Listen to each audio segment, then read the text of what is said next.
welcome to the Revolve Commercial show. My name is Mish Daniel, and I am the founder of Revolve Commercial, where wealth revolves around you. We've worked with thousands of commercial property owners since I started in 2017 and have been best known for helping our clients to build wealth, earn great cash flow on autopilot through commercial real estate. If you're interested in speaking with our team and see how we can help you grow your wealth, go to revolvecommercial.com.au. This week we have another jam-packed session full of information. By the end of the show, I'm going to help you and teach you how you can increase the value of your property, how you can lower your risk in your portfolio, and what are the best tenants to have in downtimes. So how can you increase the value of your portfolio? I have prepared a couple of show notes that I'm going to be referring to through the show, and hope to make this as conversational and as easy for you as possible. So, of course, when you're purchasing commercial real estate, the best way to increase the value of your property is to be buying a leased property, right?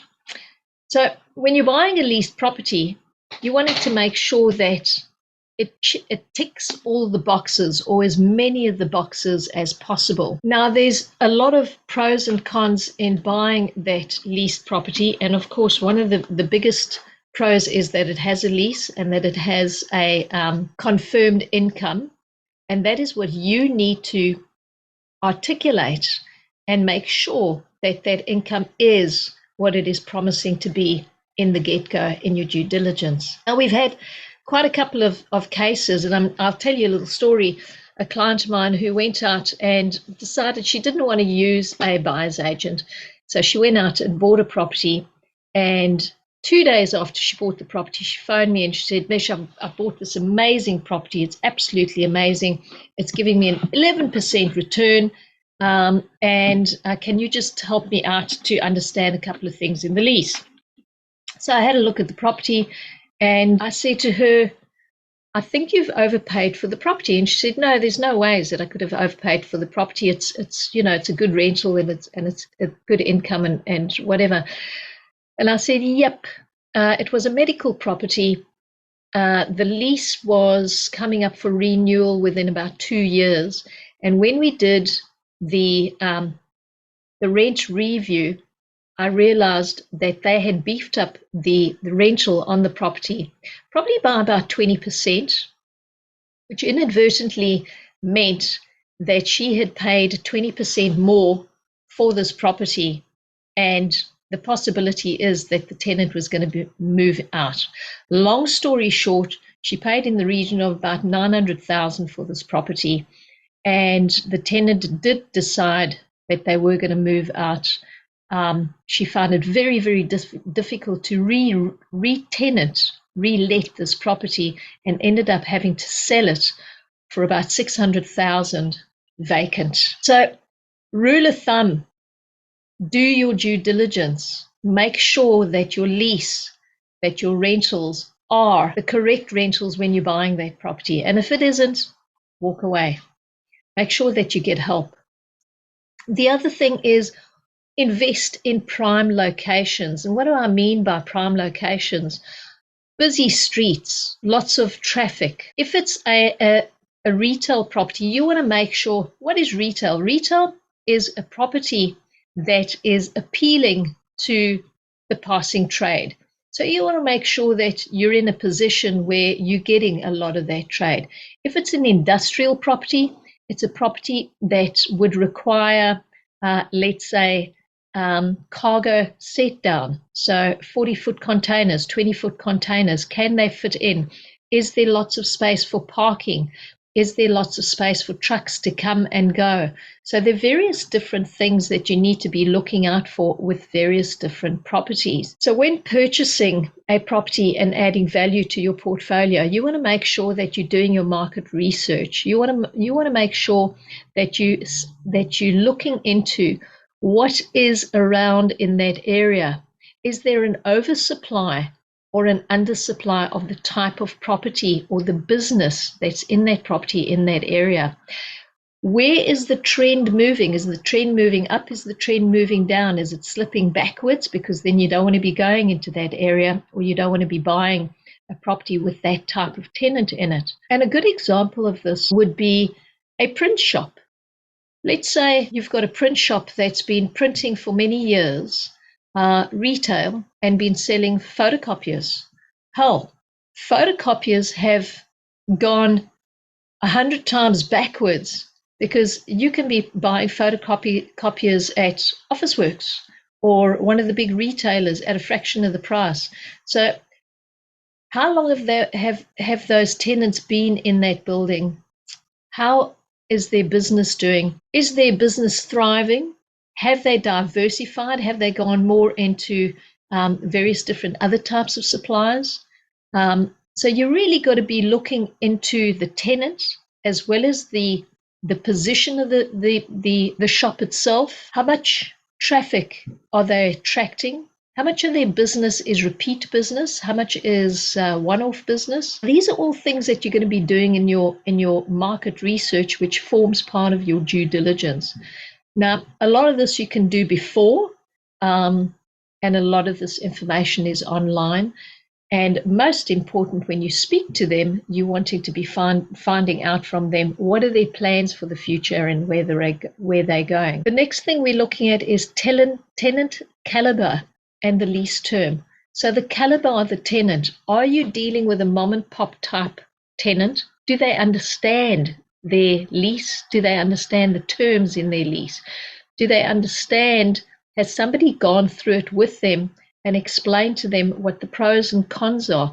And a great example of that is often in the lease terms, we notice that there are no options. And we'll speak to them about options and say to them, look, especially in retail, where we like to give our tenants options for a number of reasons. Number one, if they're a great tenant, and they don't have to be the top caliber of tenant, they could be your mom and pop tenant, but they love being there, they love being in the building, their business is going well, and we would like to give them the opportunity to stay on after their term. Because often what happens is when you buy a commercial property, the tenant immediately thinks, well, maybe you're going to try and kick them out. You want to give them that certainty that actually you don't want to kick them out, that rather you'd negotiate with them and see how you can come to some sort of agreement for them to stay on. And this is where you want to offer them terms in their lease. So a 3-year lease plus 3, which actually gives the tenant the power to stay on and to choose whether they'd like to stay or to move on. Okay. And that are all the little nuances in the lease to make sure that you're covered and they're covered.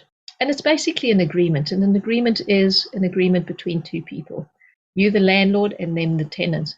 Now we're going to do a deep dive into leases and all of these little nuances in our next show in the next month or two. So stay tuned and listen to that, because that is absolute gold that we're going to be going through to help you out with leases and terms and understanding those leases. Something else to look at when you are looking at purchasing a property is construction. Is there possibility that you can develop, that you can add value, that you can construct something else, that you can build an additional warehouse, that you can build an additional storage area? Recently, I went and had a look at a property. It was a warehouse. Business had been there for 17 years, brilliant business in manufacturing. On a fair-sized plot, it was about 800 square meters. The building was about 650 square meters, very well positioned on a slight slope. And they needed additional storage. So they were thinking of moving out of that building in particular because they needed this additional storage. And the business is the type of business that manufactures right throughout the year. However, it is only a summer supply business. So in other words, their distribution is higher in summer than what it is in winter. So what they've done is they manufacture right throughout the year, but they accumulate stock through winter and they need somewhere to store the stock, which means that they only need partial storage through winter, because in summer, come summer, within the first 2 months, they distribute all their stock and their storage drops right down. So it's kind of a transient storage area that they need. And we discussed it with them, and they wanted to build a totally separate shed, a different on the same site. And in conversation, what happened is we ended up discussing with them putting 40-foot containers in as their storage units. And this worked absolutely perfectly. It fitted the space very well. It meant that they could stay on as tenants, so they didn't have to go looking for additional space. There was very minimal costs because it wasn't a whole new construction. And yes, they're demountable, and those containers could be moved. So instead, they've put 2 40-foot containers in, and they can lock up and seal those containers and feel quite secure that their stock is secure there for the summer months, or rather the winter months, while they're manufacturing for the summer stock. And in addition, there's now 2 additional spaces that they can add more storage to should they require. So it's kind of thinking outside of the box. And this is where you want to go, where you're looking at creating spaces and adding value for both your tenants and inadvertently for yourself, because that way we get to keep the tenants. Now, when you're looking at a commercial property, particularly industrial property and office property, you want to make sure, and retail for that matter, you want to make sure that the design of that property is a flexible design. And what I mean by flexible design, something that can be changed into a multitude of types of tenancies, that should your tenant vacate, you could easily change that site to be something else, to be something that can accommodate a different type of tenant. So what do I mean by that?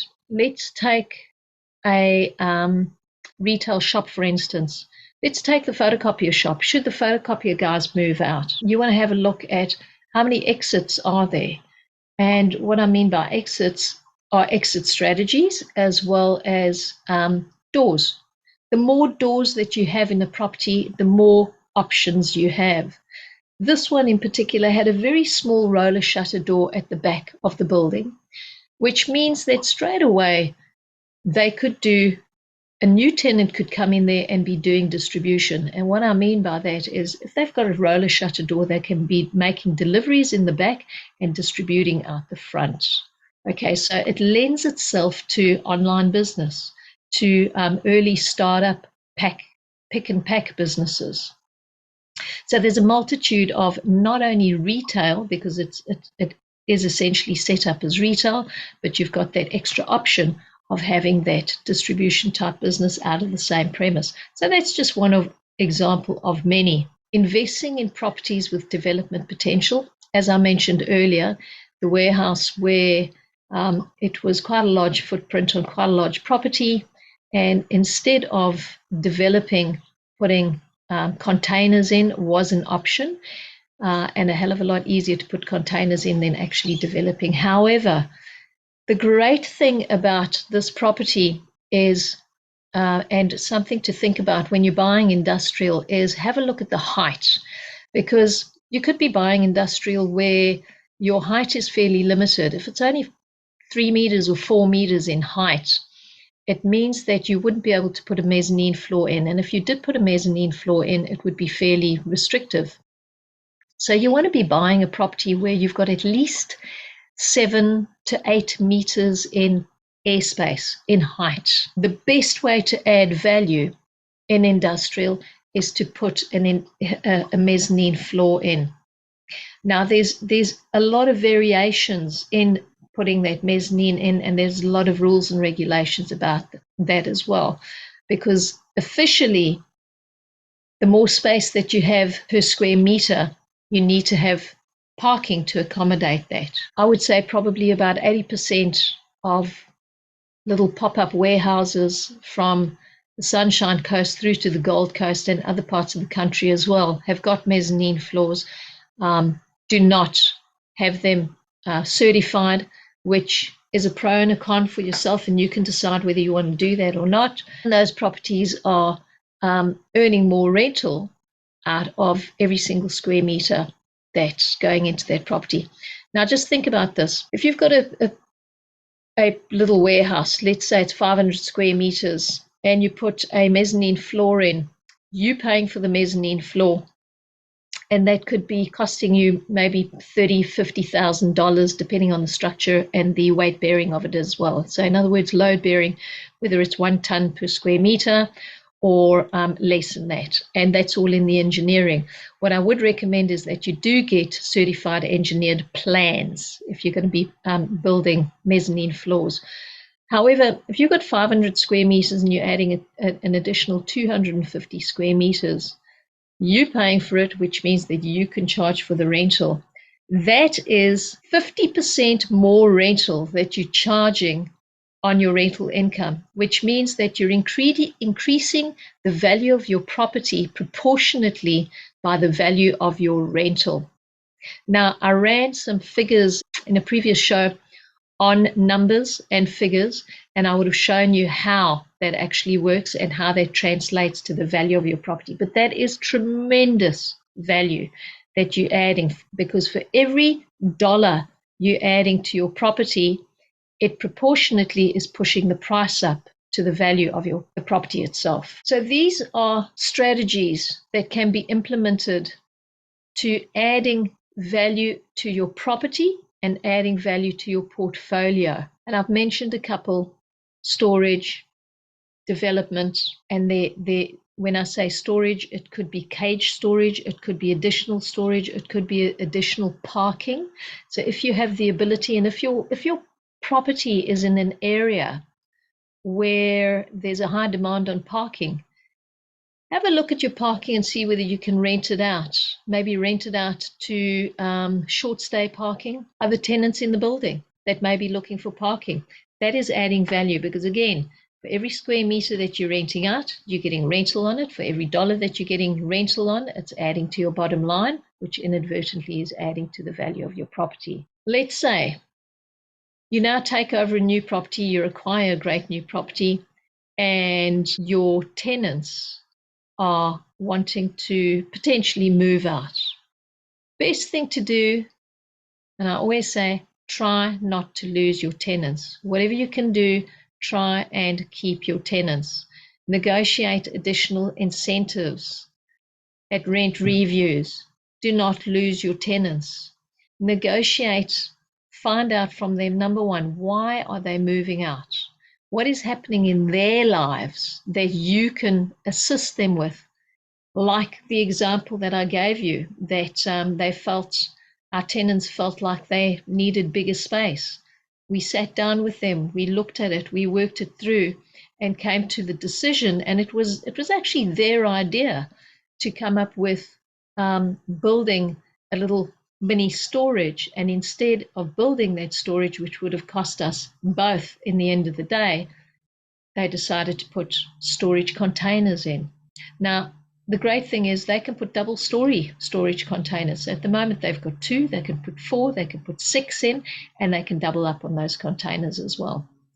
So there's a multitude of ways that you can negotiate with your tenants to keep the tenants, give them the incentives, and work with them. And I want to give you a scenario of why this is a very good idea to be doing this with your tenants. Is because if you're losing your tenants, number one, you're going to have vacant space, which means no rental coming in. Number two, when you do get a tenant in, you're going to be paying agents' commissions. You would have been paying advertising.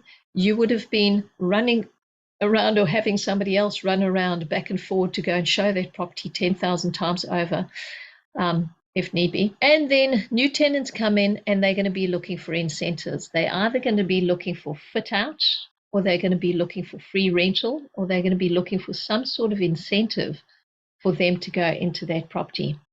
Now, if the area is hot and properties in high demand, your incentives would be relatively low.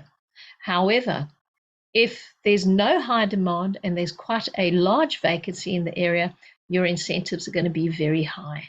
So if you've got tenants that you can keep by incentivizing them, happy days. You don't have to pay agents. There's no advertising involved. There's no holding income for a period of vacant time. Negotiate with your tenants and keep your tenants as much as you possibly can. And then, of course, last and not least, if you're wanting to really add value to your portfolio, the thing that you really want to be doing is pay down your debts. Pay down the debt as fast as possible, because bearing in mind this is cash flow. So the less interest you're paying, the more cash you're putting into your pocket. And let's just say, for argument's sake, you've got $100,000 sitting in the bank. If you're putting that into your commercial property, what are you going to be what are you going to be earning out of it? If your property is yielding 7%, effectively you are going to be paying yourself 7%. Whereas if that cash is sitting in the bank and it's only earning 2 or 3%, that's what you're earning out of that cash.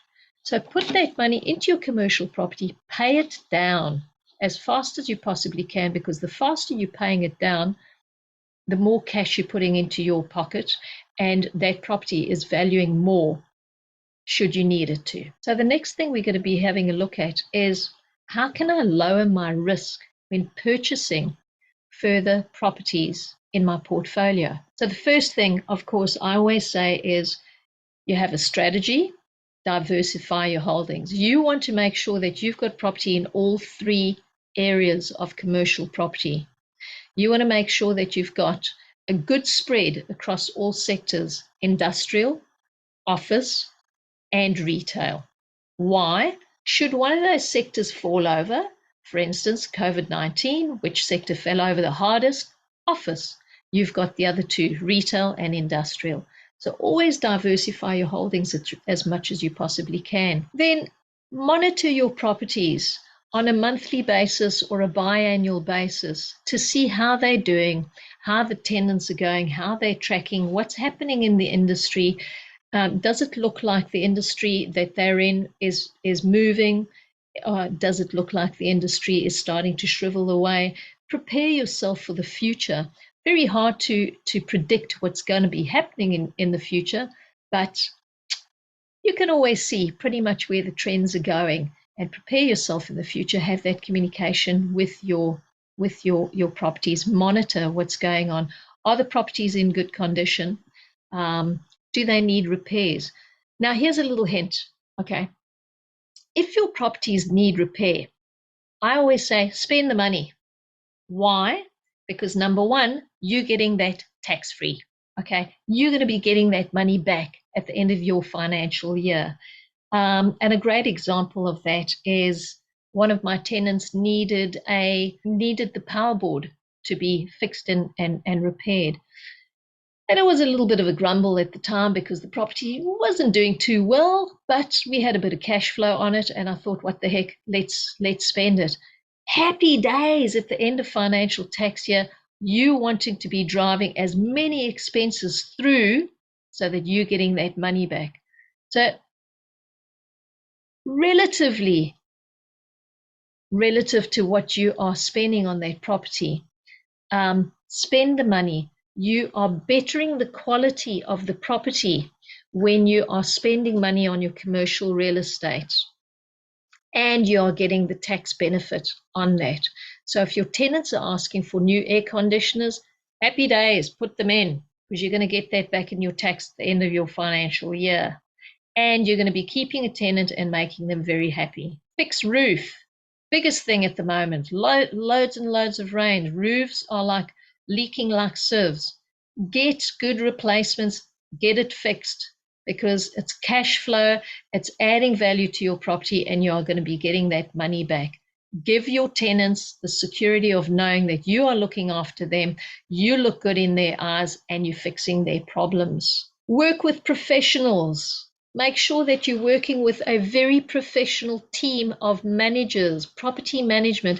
It is key It is absolutely imperative that your property managers have got the same passion to keep your property alive and well maintained as what you have, to be looking after your tenants.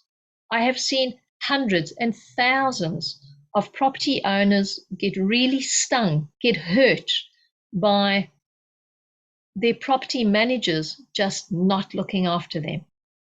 I'll give you an example, tell you a story. We had a property that was being looked after by a particular property manager I wasn't really in agreement with.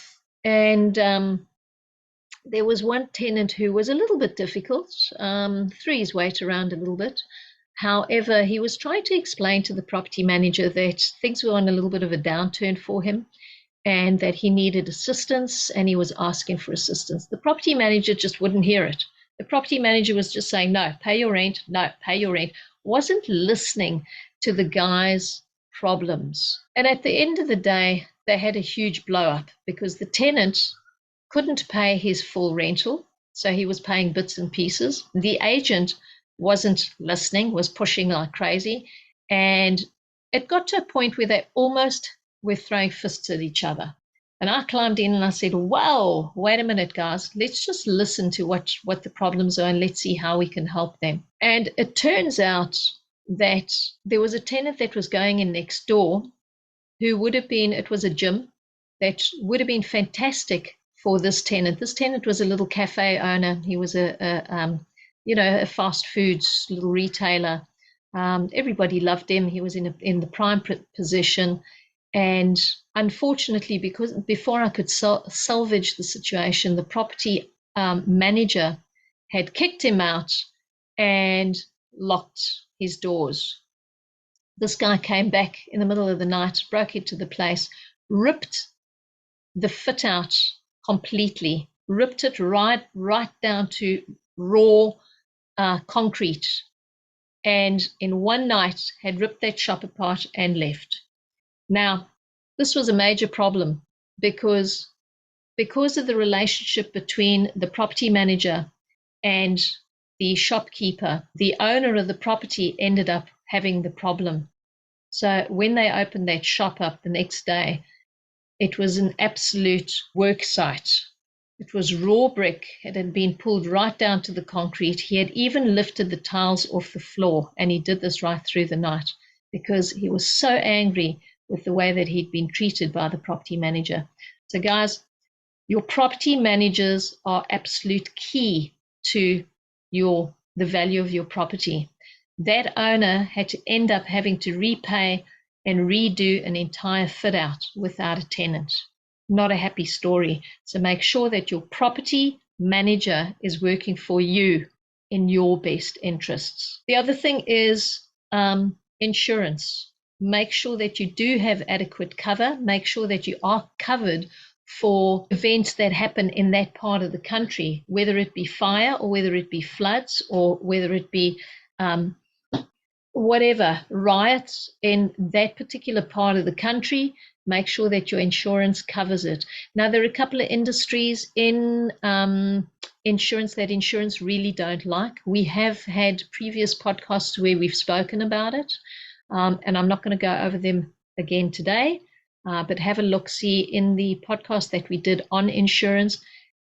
Really important information. Make sure that you are using an insurer who specializes in specifically commercial property and that can give you the right information for your property that you are buying. And then valuable or invaluable agents. Now I'm talking about valuable and invaluable, and I've actually had to look this up and to give you the true meaning of valuable. So valuable is somebody who is worth a great deal to you, whereas what I mean by invaluable, I'm talking about somebody who's indispensable, who is extremely useful to help you to get to where you want to go on your journey.